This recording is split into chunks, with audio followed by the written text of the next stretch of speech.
This episode of Relativity is made possible through the support of Stephen and Catherine Farris, Bill Carriola, Barry Heap, Paul Van Breeman, and Michael W. McClure, and by listeners like you, who support us and get exclusive content through patreon.com/relativity.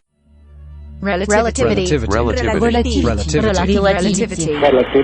Years ago, you spoke to a less than receptive audience about your belief that plants... We're talking to each other. Believe me, I remember. Well, Dr. Mason and I have experienced what we believe is a direct link of some kind between the plants on board Konieczny and the plants in the rainforest here in Puerto Rico. Not just the plants, but all of the life forms dependent on it. Yes, Chris witnessed his plants in space moving in sync with the singing of crickets here. Lewis? Mr. Anstey, I have no signal from him. he hung up on us. Well, either that, or something happened to him. Relativity. Episode 51. In which multiple witnesses confirm. You mean the agency finally caught up with him, that he got assassinated in the most melodramatic way possible? It would be bizarrely appropriate timing. Yeah, and if he'd been stabbed between the ribs or something, his implant would still be transmitting, wouldn't it? You're right, I just got carried away. Oh, get back down to earth. I'm not used to being the level-headed one. I'm no good at it. I don't know. You're exactly right about his implant. It's been turned off. There's no signal at all. Anything sudden or unexpected that happened to him wouldn't have just stopped his transmission. You know, unless he was, disintegrated. Now who's being melodramatic? Well, I'm theorizing. The agency doesn't actually have disintegrator rays. Do they? None that I know of. Data specialist back online. Marcus! Perfect timing. We were talking with Louis Anstey, but suddenly lost his implant signal. How do we lose him? We don't know. But earlier today, you were able to locate Raymond Mimblin's transmitter. Can I locate Anstey the same way? I'll do my best. Now, we don't have an active signal right now, but we should have all the satellite data from the previous call. I'm on it. Baruch Hashem, all right. Chris, I want us to be in agreement about this. If we can get him back, do we want to tell him about the voices? I have a terrible feeling the reason he hung up on us is that we were talking like crazy people. Telling him that we hear voices like Joan of Arc isn't exactly going to reassure him. I think we have to. If anybody's going to have an explanation for them, it's going to be him. I guess so, yeah. There's definitely a powerful brain in that man's head. Boss, it looks like the previous signal originated in the mountains of central Mexico. The altitude was helping us a lot. We had a stronger signal than we would have in a crowded city or something. Great. Keep refining that and keep me posted. Maybe his implant wasn't turned off. Maybe something briefly interrupted the signal. If something blocked it, it's still blocking it. Well, I don't know. Sophia, I'm going to the habitat. I don't know. I'm just suddenly feeling like that's where I ought to be. That reminds me, did you have any success in writing a cogent account of your experience with the plants and everything? Not really. I could not figure out how to express the experience in writing, so I sort of doodled. I made drawings that are not something I'd ever want to show a psychoanalyst. Yeah, what I wrote sounds like the diatribe of someone with profound psychosis. Honestly, it's the most frustrating thing I have ever experienced. Exactly, yes. I know that I obtained insights. Right, good idea trying to draw it, though. I got hung up on language, and I may yet still try some other form of expression. It makes me wish I had learned how to compose music, I feel somehow that what I got from the experience is very close to being some kind of music. Oh, no, it's, for me, it's physical. I feel like I should be kicking something down or throwing up again. Sorry to interrupt. You're fine, Marcus. Go. Anstey's signal came from a public information facility in the Sahara Gorda Biosphere Reserve. Well, that sounds like a place he'd be. Marcus, will you try a focused broadcast beam to that area? Give him a good loud ping. Doing it now. If he turned his receiver off, he still won't get it, but... Signal at full strength. No response. I'm going through the environment hatch now. I'm sorry. There's nothing coming back. Let's keep sending, all right? And I'll keep monitoring the channel. I take it you're in the habitat? Yeah, and the birds are really whooping it up. I don't know what the occasion is, but this is incredibly beautiful. I remember you saying once that you didn't care very much for spending a lot of time in there.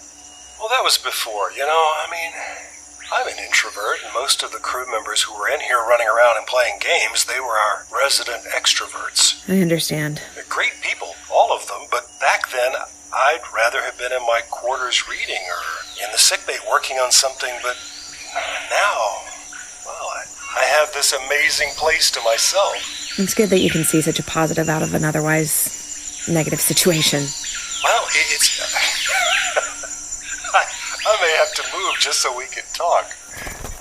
No, wait, he's flying. Okay, there he goes. I guess he figured out I'm not a potential mate. Or competitor. Well, right.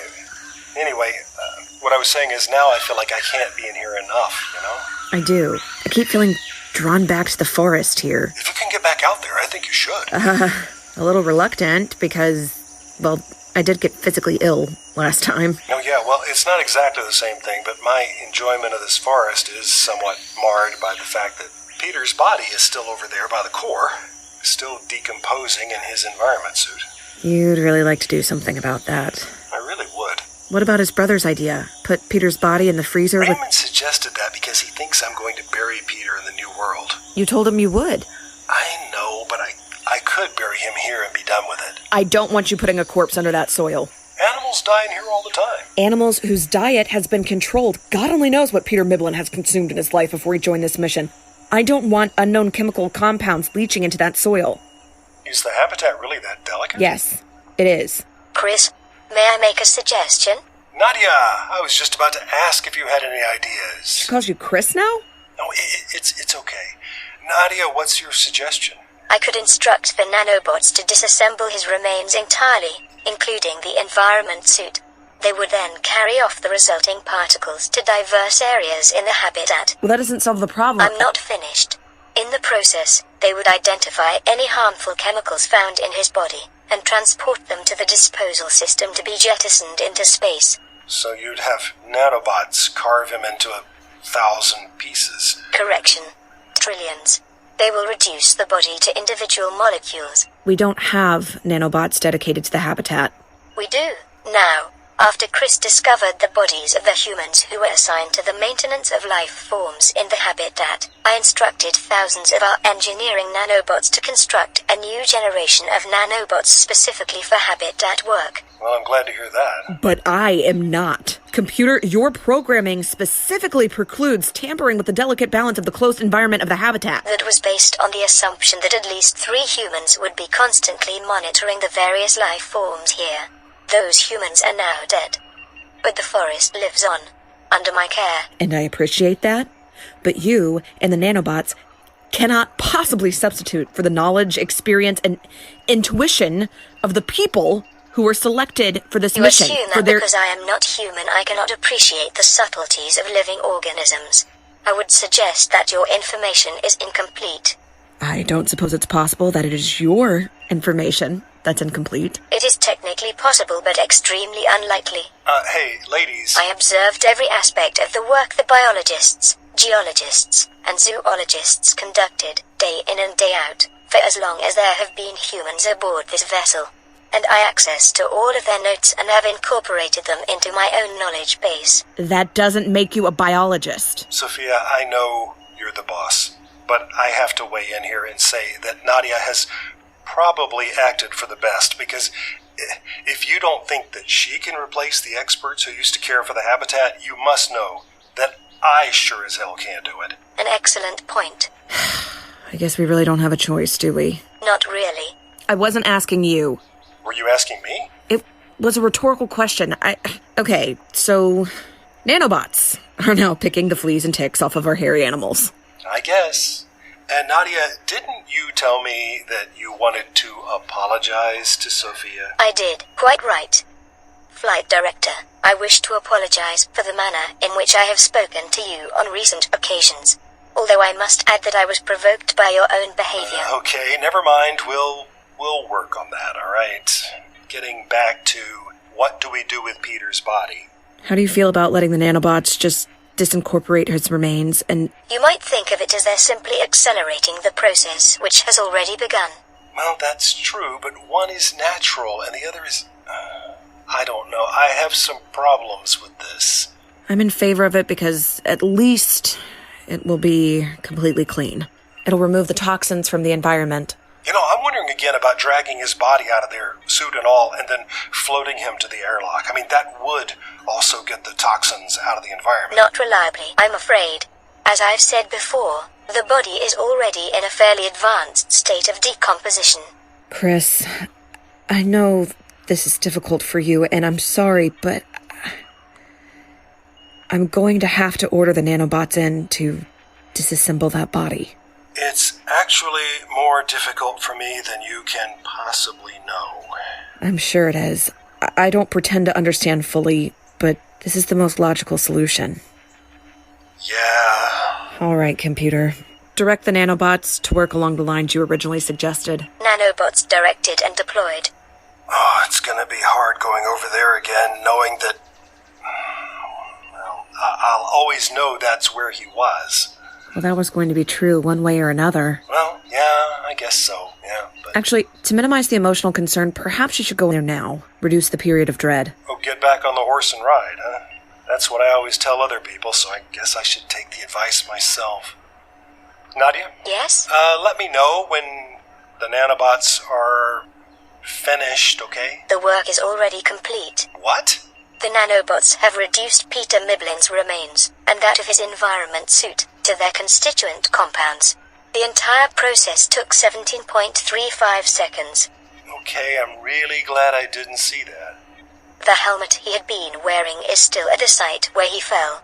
Should we reduce the helmet as well? Negative. Those helmets fit all the other suits on board. It can still be reused. Oh yeah, let's save it, because you never know when I might need 22 helmets. Well, there's no point in destroying it. Oh, I guess not. Flight, I apologize for the interruption. Why? I'm grateful for it. I don't have any news. I'm still transmitting on this frequency, but receiving absolutely no response. No carrier wave, no activity, nothing. Thank you, Marcus. Keep trying. I'm gonna go over there and see where Peter's body used to be. Very good. I'm not going over there just to get you that helmet. I didn't say you were. I mean, I will get the helmet, okay? But Or whatever you want to do. I don't mean to get snippy with you, Sophia. This is... One day I hope to tell you why this is more difficult than it might be otherwise. I think we both... Mama?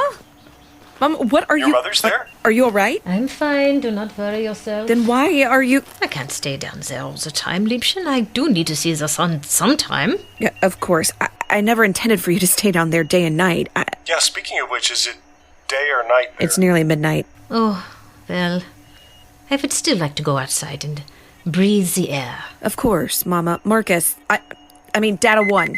Data 1? Move up to flight, please. I'm going outside for a while. Understood and on my way. I'm staying on headset, but, It would be nice if you were not disturbed. Thanks, Marcus. Hey, maybe we'll get our plants and our crickets and things aligned again. I was just thinking that. What were you thinking? You know I can't hear what he's saying. He said he hoped we'd have the same extraordinary thing happen that happened before. I would very much like to be a witness to this. Oh, I wish you could experience this the way I do. How's that? Well, we're on the daytime cycle here, so I'm walking through a temperate forest with what appears to be sunshine, but what I'm hearing is the buzzing and croaking of your rainforest at night. Must be bizarre. What is bizarre? He says it's weird to be in his forest, but to hear sounds from ours. And you worry about not being connected. The two of you are connected night and day. I guess we are. It's true. You talk all the time. You send messages, you listen, you share everything that happens. No two people have ever been more connected. Well, exaggeration aside, I see your point. You hear voices saying you must remain connected. I say, mission accomplished. You are connected. I guess so. But unplug yourself just for a moment. Listen to this. This is the real world. This is the world as it should be. I never said it wasn't. So much life. Even after all we've done to this biosphere, the poisons in the sky, the toxins in the water, and The life goes on. As it always has. Thousands and thousands of species lost forever. So many extinctions. It's true. And I think Homo sapiens will be next. I'm afraid you're right. And yet, the life goes on. Sophia, I hate to interrupt, but I'm rethinking this. I don't think I can go over there to the core, to where he was. Not just... Are you alright? No. No, it just really hit me hard. There's nothing left of my old friend Peter now. Literally nothing. Some of his possessions are still here, but he left me a deeply personal message that erased itself after I heard it, so that's gone. And now there is not a molecule of his body connected to any other. He is gone. Oh, do you hear it? I do. And with those thoughts of grief and loss and suffering. Just as you were feeling the same kinds of things. Yeah. What? What do you hear? The rustling of the leaves, Mama. They should be random, but they're becoming regular, rhythmic. And you're right. Doing it here, too. Mama, please tell me you can hear it. I do. I hear it. Mein lieber Gott. Everything in the forest making the sounds at the same time. I'm so glad, Mama. I've been wanting to share this with you, and the timing worked out so... How do we get more witnesses? Marcus, are you still monitoring? Roger, I wish I was out there hearing this in person. Prithvi on the flight panel and get out here. Oh, no, you don't. Not without me. Actually, he wants to come too. Well, we can't have everybody leave their posts. Kelly, are you on vital signs? I am.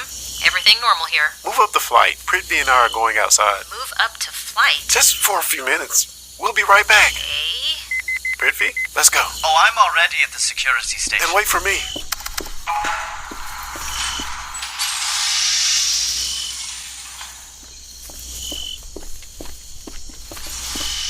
Hurry. I don't know how long it'll last. I don't hear anything. You have to stop talking for 2 seconds. I hear it. Kazam!